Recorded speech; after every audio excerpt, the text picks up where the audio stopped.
Hi hello ಎಲ್ಲರಿಗೂ ನಮಸ್ಕಾರ. Welcome back to score card Kannada YouTube ಚಾನಲ್ಗೆ. ಇವತ್ತಿನ ಟಾಪ್ ಅಪ್ಡೇಟ್ಸ್ನ ನೋಡ್ಕೊಂಡು ಬರೋಣ ಬನ್ನಿ. ಇವತ್ತಿನ ಟಾಪ್ ಅಪ್ಡೇಟ್ಸ್ಗೆ ಹೋಗೋಕ್ಕಿಂತ ಮುಂಚೆ ನೀವಿನ್ನೂ ನಮ್ಮ ಚಾನಲ್ಗೆ ಸಬ್ಸ್ಕ್ರೈಬ್ ಆಗಿಲ್ಲ ಅಂದರೆ ಈಗಲೇ ಸಬ್ಸ್ಕ್ರೈಬ್ ಮಾಡ್ಕೊಳ್ಳಿ.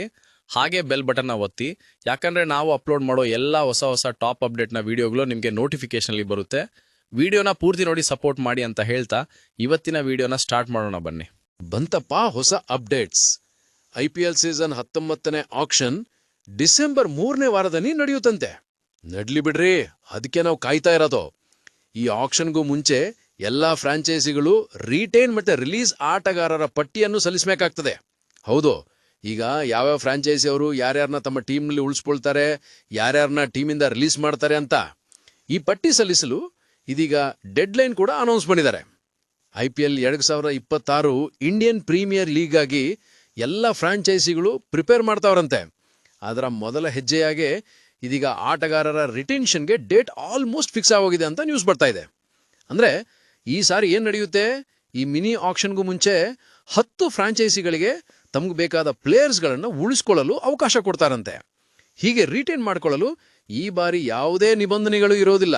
ಅಂದರೆ ಟರ್ಮ್ಸ್ ಕಂಡೀಷನ್ ಇರಲ್ವಂತೆ.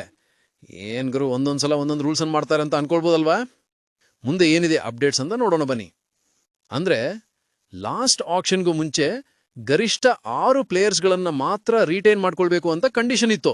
ಆದರೆ ಈ ಸಾರಿ ಮಿನಿ ಆಕ್ಷನ್ ನಡೆಯೋದ್ರಿಂದ ರಿಟೈನ್ಗೆ ಯಾವುದೇ ಕಂಡೀಷನ್ ಇರಲ್ವಂತೆ. ನೋಡ್ರಲ್ಲ, ಎಲ್ಲ ಸೀಸನಲ್ಲೂ ಕೂಡ ಒಂದೇ ತರಹ ರೂಲ್ಸ್ ಅಂಡ್ ರೆಗ್ಯುಲೇಷನ್ ಸೇಮ್ ಇರುತ್ತೆ. ಎಲ್ಲ ಫ್ರಾಂಚೈಸಿಗಳು ಯಾವ ಪ್ಲೇಯರ್ಸ್ ಬೇಕೋ ಅವ್ರನ್ನ ರಿಟೈನ್ ಮಾಡ್ಕೊಂಡಾದ್ಮೇಲೆ ಬಾಕಿಯವ್ರನ್ನೆಲ್ಲ ರಿಲೀಸ್ ಮಾಡಬೇಕು. ಹೀಗೆ ರಿಟೈನ್ ಹಾಗೂ ರಿಲೀಸ್ ಪಟ್ಟಿ ಸಲ್ಲಿಸಲು ನವೆಂಬರ್ 15ರವರೆಗೆ ಡೆಡ್ಲೈನ್ ಕೊಟ್ಟಿದ್ದಾರೆ.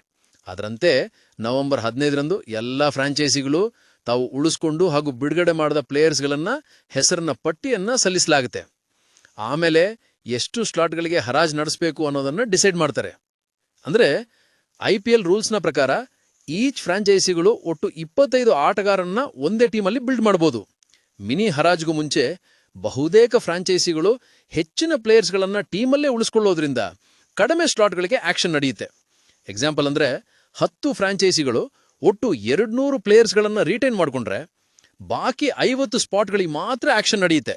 ಅಂದರೆ ಮಿನಿ ಆಕ್ಷನ್ನಲ್ಲಿ 50 ಪ್ಲೇಯರ್ಸ್ಗಳಿಗೆ ಮಾತ್ರ ಅವಕಾಶ ಸಿಗ್ಬೋದು. ಅದಕ್ಕೆ ಈ ಸಾರಿ ಆಕ್ಷನ್ ಪ್ರಕ್ರಿಯೆಯನ್ನು ಒಂದೇ ದಿನದಲ್ಲೇ ಮುಗಿಸೋ ಸಾಧ್ಯತೆ ಇದೆ. ಅಂದರೆ ಈ ಸಾರಿ ನಡೆಯೋ ಮಿನಿ ಆಕ್ಷನ್ ಒಂದೇ ದಿನದಲ್ಲಿ ಮುಗಿಯುತ್ತೆ ಅಂತ ನ್ಯೂಸ್ ಬರ್ತಾ ಇದೆ. ಯಾಕಂದ್ರೆ ತುಂಬಾ ಜನನ್ನ ಯಾವ ಟೀಮು ರಿಲೀಸ್ ಮಾಡಲ್ಲ. ಇನ್ನಷ್ಟು ಸುದ್ದಿಗಳೊಂದಿಗೆ ಮತ್ತೆ ಸಿಗ್ತೀನಿ. ಈ ವಿಡಿಯೋ ನಿಮ್ಗೆ ಇಷ್ಟ ಆಗಿದ್ರೆ ಲೈಕ್ ಮಾಡಿ, ಶೇರ್ ಮಾಡಿ ಅಂತ ಹೇಳ್ತಾ ಈ ವಿಡಿಯೋನ ಮುಗಿಸ್ತಾ ಇದ್ದೀನಿ. ಸಿಗೋಣ ಮುಂದಿನ ವಿಡಿಯೋದಲ್ಲಿ.